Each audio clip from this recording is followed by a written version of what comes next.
Usually, I find that bad teams in Overwatch League are really frustrating to watch. Why? Because at the end of the day, everyone is an armchair analyst, including me. Like, in a game like American football, you have over 20 players on the field over the course of one game. Unless it's a massive signing, one new mid-season player probably won't affect your team that much. However, in one map of Overwatch, you only have 6 players to worry about. One new player can completely change the fortunes of a team in the middle of a season, just as the Gladiators in Season 1 with Fissure. Therefore, if your team was bad, they were just one player or one coach away from being good. Which may or may not have been true depending on the team, but the important part is that's what it looked like. It's frustrating to see a team do so bad while you think of that one move that they could make and instantly become a contender. Why don't they just make that move? But not the Houston Outlaws. The Outlaws just made me sad. Why? Because they didn't have the same control over their situation that everyone else had. They couldn't make the moves that they might have wanted to make. Basically, they were stuck with a roster that they already had. And with every loss they took, the knowledge that it probably wasn't going to get any better added just a little more sadness onto the pile. Why were this team's hands tied? Were they able to make the best out of what they had? Let's talk about the story of the Season 2 Houston Outlaws.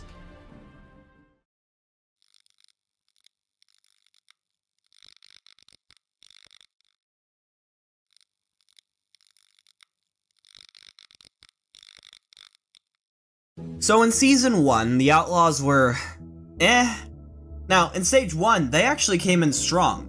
This was due to a meta that allowed for a lot of Widowmaker and Junkrat, aka a meta tailor-made for their DPS duo of Linkzr and Jake. They would finish this stage in 2nd place overall.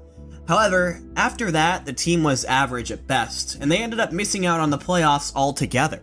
Why did this happen? From my perspective, there were 3 main issues. Number 1, no Tracer Specialist. In Season 1, aka before Brigitte, Tracer was a mainstay of the Overwatch meta, being speedy, slippery, and high damage. In fact, she was so important that it was common for Overwatch League teams to pick up players just to be a Tracer Specialist. Houston didn't have that. Well, I guess they tried in Mendo and Clockwork, but Mendo didn't end up playing at all, and Clockwork wasn't very good. It was clear that this hole in the roster was affecting them, and even losing them games because of how important a good Tracer was. Don't just take my word for it, the players themselves admitted to this. What about this meta in particular is making this stage so difficult for you guys? We are not comfortable running Tracer. Yeah, I'm going to agree with that. I know some people are trying to say that that's not really our issue, but I think the lack of a very on-paper strong Tracer Specialist is what's really holding us back. Trying to fix the Tracer problem was a season-long saga for the Outlaws, and one that never truly got finished. Number 2, the tank line. No one was mad about Muma on main tank. Keep in mind that this was before Super's emergence, so most considered Muma to be the best Western main tank in the world. No, the concerns more came from the off-tank position. Coolmat was usually in on D.Va and did a decent job, but they were probably better tanks out there. Meanwhile, Spree was signed onto the team as a Zarya specialist, and while he was really good at Zarya, they didn't play him much, so was it really worth using a roster slot on him? Number 3, the supports. This was a pretty big one. Raucus, Bonnie, and Boink were all collectively considered to be a not very good support line. There is a fine line between making aggressive but calculated support plays that really help your team, or going for ill-advised hero plays that just get you killed and loses you the team fight. Houston's support line would often fall into the latter. The Outlaws had a lot of needs to fill, so an explosive offseason was expected. The team started by cutting down a little bit, announcing that backup main tank Fact Fiction would be leaving the team entirely, Clockwork would be moving into a coaching role, and Mendo would become an affiliated content creator and streamer. All fine, almost every team was making these kinds of moves. Then the team got started by picking up Dante. Finally, the Outlaws had a Tracer. In Season 1, Dante was on the Shock, and honestly, he was kind of viewed as a placeholder in the starting lineup until Sinatraa eventually turned 18. But what started as a lackluster season for Dante eventually turned into a great one as he grew more comfortable on the stage and improved, probably more than anyone over the course of Season 1. By the time the end of Stage 2 came around, Dante's Tracer and Sombra were legitimately scary. But moving forward, the Shock had a very crowded DPS line, and Houston really needed another hit scan that could play things like Tracer. Yes, Tracer wouldn't be relevant all season long, but over the off-season, Dante had reportedly been working on expanding his hero pool, so this move made a lot of sense and was considered really good for both sides. So, that's one of the 3 major complaints dealt with, but what about the other 2? Hello? Outlaws? Are you there? The season's starting soon. Wow. Yeah, that's right. Dante was the only pickup that the Outlaws made all off-season. They would be going into Season 2 with the same tank and support line. Was this negligence? Were the Outlaws getting complacent? Usually that's what I'd think, but in this case, no. Behind the scenes, Houston was actually dealing with a lot. See, the company that owns Optic Gaming, and therefore the Outlaws, is called Infinite Esports and Entertainment. But they were going through some massive financial issues. We had already seen the company taking massive budget cuts, which is why members of the team like Coach Kai were forced to leave. And then on January 20th, we found out that the majority shareholder for Infinite, Texas Esports, were looking to sell their share to a new buyer. What this essentially means is that the Outlaws had no owner. At least they didn't have an owner that was willing to give them more money than was needed to hold the status quo. So basically, for the entire offseason and most of this season, the Outlaws were stuck in purgatory. Even if they had more free agents than they wanted to sign, their parent company said that you could only make one move, that's all the money we're giving you. So they got Dante, and that was it. So, yeah, the Outlaws weren't considered to be that good. I mean, pieces like Dante and Linkser and Muma all had a lot of potential, but most of the problems that fans saw in Season 1 were still there. Almost every other team looked to be significantly improved for the 2019 season. Could the Outlaws honestly say the same?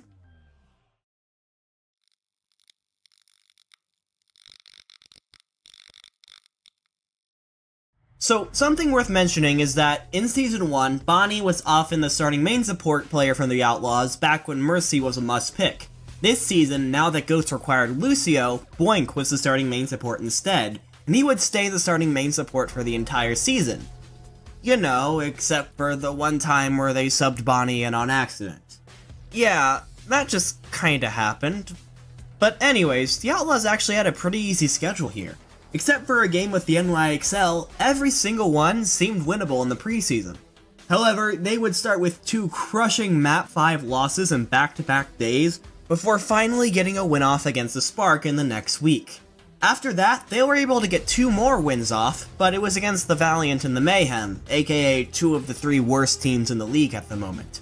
Houston was obviously experimenting at this point, which is fine at the start of the season.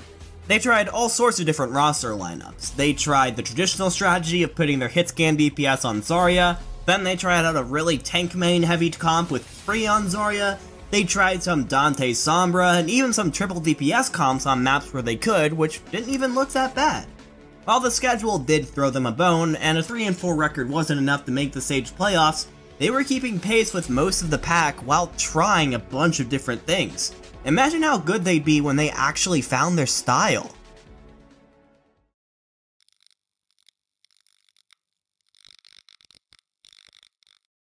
So, are you gonna find your style anytime soon? Look, if Stage 1 was rational experimenting, Stage 2 was mad science. Obviously, the team wasn't satisfied with how they were performing in Stage 1, but again, they couldn't make any major changes or mid-season signings, they had to work with what they had. So, here's how I like to imagine the meeting went between Stages 1 and 2. Okay, Tyrong, if the season keeps going like this, we're screwed. We need to figure out how we're gonna turn this team around and quick. Don't you worry, Flame, I have an amazing idea here. Arhan. Bless you? No, I mean the DPS player that we picked up in the middle of Season 1, probably by my request. He's just been kinda chilling out in the closet for the last 6 months. Can we use him, please, please, please? And why do you think putting Arhan in would be better than Jake? After all, he's one of our most vocal and popular players. He's Korean? Oh, well why didn't you just say that in the first place? Get him on the stage! So, they played Arhan for a few games, and immediately regretted it as they lost every single game that he played in. Then they went, you know what I think would be a great idea? Having Dante play D.Va. Okay, sure, but I mean, it's mostly so he can play Sombra, right? Because you might want to swap to Sombra mid-map, but you don't want to lose any grav ult percentage. No, we're only gonna have him play Sombra like 1/3 of the time. What?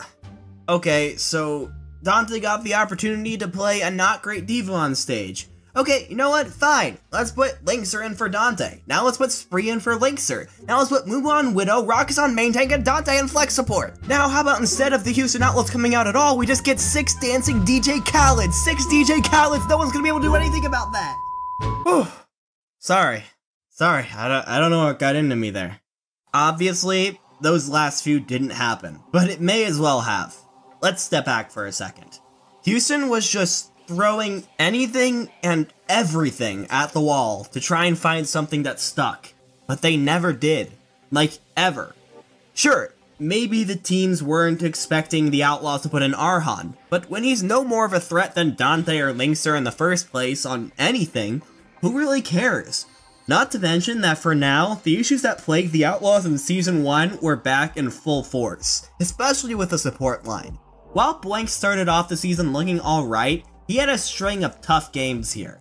I wouldn't call Blank the worst main support in the league at this point, but he's pretty far down the list. And Brockus was alright, but he still had some really boneheaded looking moments that made fans turn against him.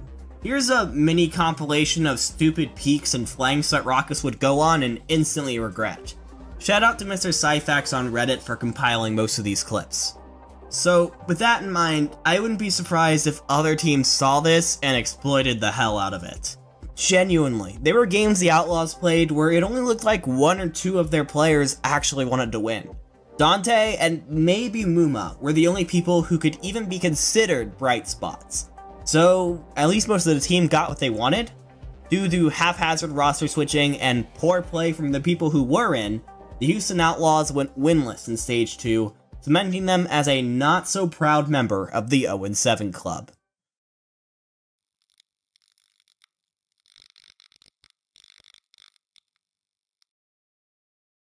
Stage 3, though. Stage 3 was crazy. See, the Outlaws started off the stage with 2 ridiculously difficult games. The NYXL and then the Shock. Easily they would go 0-2 here, right? Well, NYXL was a loss, but the Outlaws were able to push New York to 5 maps? They threw one of the most formidable teams in the league out of their comfort zone. The previously 0-7 Houston Outlaws. This gave the team a much needed boost of confidence going into the game with the Shock, and wow. In this game, Houston did something smart for possibly the first time in a while. They tried to mirror GOATS against the best GOATS team in the world, got demolished, and thought, okay, that's not gonna work. How about we just play what we're actually good at? I'm talking Jake on Pharah, I'm talking Rockus on Ana, and I'm especially talking Dante on Sombra. This threw the Shock off. They looked rattled for the first time in over a month, and the Outlaws kept pressing forward, even changing their strategies on the fly. I mean, we did a bunch of stuff today that we had never practiced. You know, once they had such a dominant map on Eichenwald, we felt like we couldn't take him in the mirror.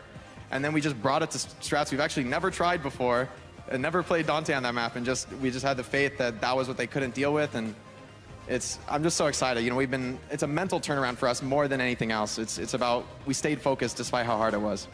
Houston was able to pull off one of the most incredible upset wins of the entire season by ending the 11-game winning streak of the San Francisco Shock. So the Outlaws took down the best team in the world at the time. They have a massive confidence boost. And then you look at the rest of their schedule. Boston, Paris, Florida, Washington, Toronto. GG easy. All of a sudden, Houston was rolling.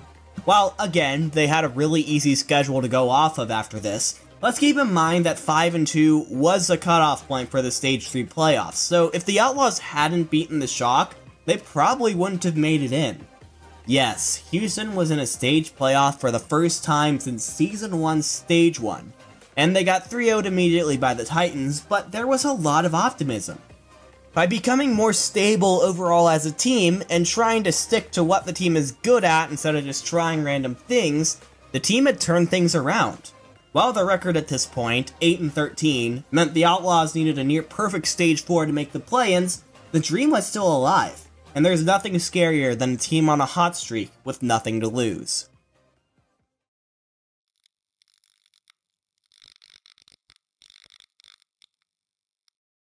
And crash. Yeah, I've spent a lot of time talking about how easy the Outlaws had it as far as schedule, so let's talk Stage 4. You had all playoff teams in Chengdu, Atlanta, Philly, London, and the Gladiators, the newly reinvigorated Justice, and the Eternal also just kinda chilling there. Interestingly, the Gladiators were the only ones they beat, but I do feel like I have to say that in this case, the schedule can't be too much of an excuse. Like, if you want to make the playoffs, these are the kinds of teams that you have to prove that you can beat, and the Outlaws couldn't do that. Maybe their playoffs loss against the Titans halted all their momentum, but they never looked super comfortable while playing Orisa compositions. It definitely didn't help when, for private reasons, Jake pulled himself off of the starting roster with very little warning. Sure, the Outlaws were more stable than they were in Stage 2, but I don't think that would have mattered. I just think they weren't good enough. The Houston Outlaws went 1-6 in Stage 4. This led them to a 16th place finish with a 9-19 overall record.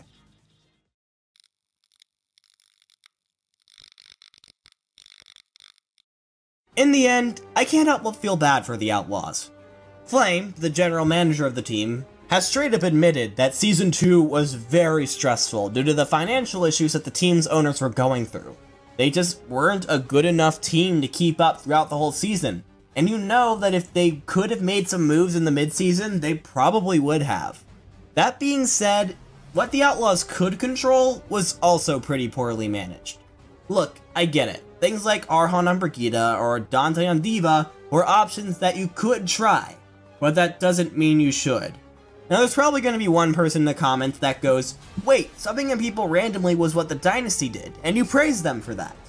And you're right, but there is a key difference between the two. The Dynasty won games. Like, Stage 3 was the high point, for sure, but when your number of wins in Stage 1 outnumber the other 3, that is not a good sign. Not to mention subbing in players accidentally, players removing themselves from the starting roster, and even getting involved in some Twitter arguments. This season was messy even without the financial stuff. That's why my final rating for the Houston Outlaws in Season 2 of the Overwatch League is a D. But hey, it's not all bad for the Outlaws. As the season went on, Infinite Esports got sold to Immortals, funnily enough the Valiant's parent organization, so that arrangement couldn't stay forever. So a little later, Immortals sold the Outlaws off to the Beasley Media Group, who are currently in control of the team. Now that the Outlaws have an owner that seemed to be genuinely excited about esports and willing to help them succeed, the Outlaws have been flexing their newfound riches with a flurry of big-name signings. How do you think the Houston Outlaws will fare in Season 3? Let me know in the comments. As always, if you like this video, it'd be really cool if you left a like, as well as subscribing with the notification bell on, so you get notified for every new episode of Season in Review. We have hit the halfway point in the series, and the season is just a month away. Let's go! Let's see what episode 11 has for us.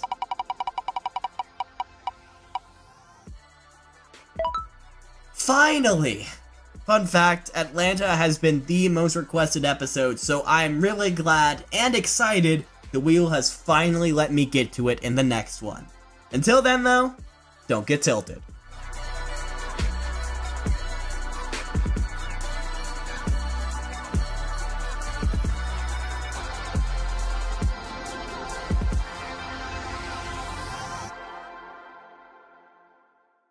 Hey yo, shout out to Lobby 4. You know who you are. GG's, buddies.